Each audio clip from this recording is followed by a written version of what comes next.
बात भी कांग्रेस के मुंह से अच्छी नहीं लगती। सर यूपी में बदला लेंगे उसका? नहीं, बदला बदली बात मत करो। और जब बीजेपी को हराना है तो चाहे वो कांग्रेस हो चाहे समाजवादी पार्टी, उसको झूठ नहीं बोलना चाहिए। पार्टी का आदेश से पूरे प्रदेश में काम कर रहा हूँ, आदेश होगा तो लड़ेंगे, डंगे की चोट पर लड़ेंगे। हम 80 सीट की अपनी तैयारी कर रहे हैं। अब पार्टी का निर्णय होगा क्या करना है, कैसे करना है।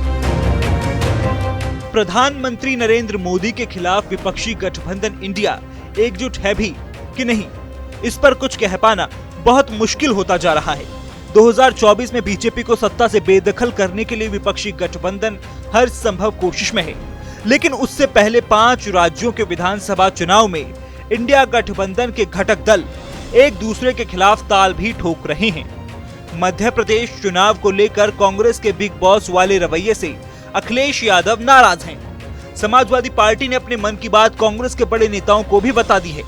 ये बात भी कांग्रेस के मुंह से अच्छी नहीं लगती। सर यूपी में बदला लेंगे उसका? नहीं, बदला बदली बात मत करो। कमलनाथ ने कहा, क्या कहा है उन्होंने? कि मतलब हम भी चाहते थे, अखिलेश भी चाहते थे कि भाजपा को हराया जाए, उनको मजबूत जो है हराया जाए, लेकिन आप अगर कमलनाथ जी ने ये कहा है तो कमलनाथ जी पूरी बात कहें। और जब बीजेपी को हराना है तो चाहे वो कांग्रेस हो चाहे समाजवादी पार्टी, उसको झूठ नहीं बोलना चाहिए। मध्य प्रदेश से शुरू हुई सीट बंटवारे को लेकर माथापच्ची का असर भविष्य में उत्तर प्रदेश में भी देखने को मिल सकता है।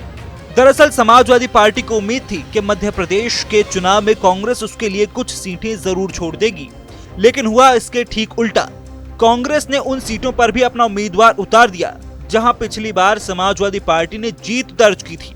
अब यही बात अखिलेश यादव को अखर गई है। ये कांग्रेस को बताना पड़ेगा कि इंडिया भारत गठबंधन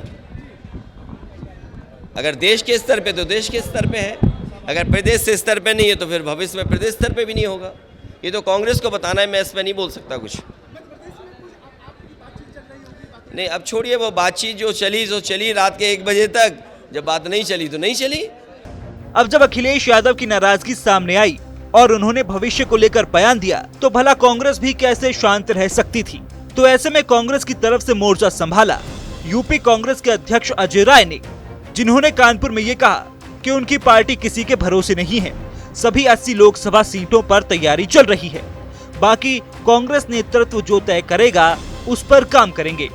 अजय राय के इस बयान से संकेत मिल रहे हैं कि कांग्रेस अकेले भी चुनाव लड़ सकती है।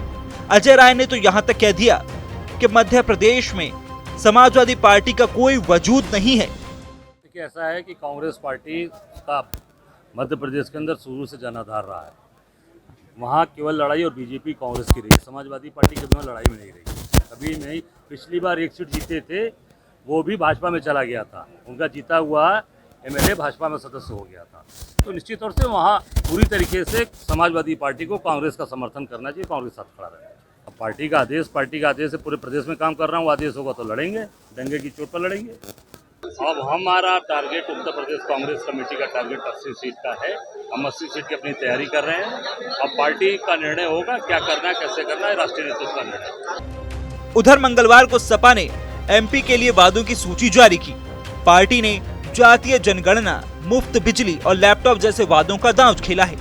अखिलेश ने सोशल मीडिया प्लेटफॉर्म एक्स पर चुनावी घोषणाओं के साथ लिखा है कि एमपी ने सपा के विधायक चुनकर हमेशा एक सकारात्मक संदेश दिया है और इस बार और भी अधिक विधायक चुनकर समाजवादी मूल्यों और सिद्धांतों को बढ़ावा देगी। सपा ने वादों की फहरिस्त में एमपी में ओबीसी के लिए 27% आरक्षण को भी शामिल किया है। इसके अलावा सरकारी कर्मचारियों को पुरानी पेंशन, महिलाओं के लिए समाजवादी पेंशन जैसे वादे किए हैं। खबर है कि पार्टी अपने उम्मीदवारों की दूसरी सूची भी जारी कर सकती है।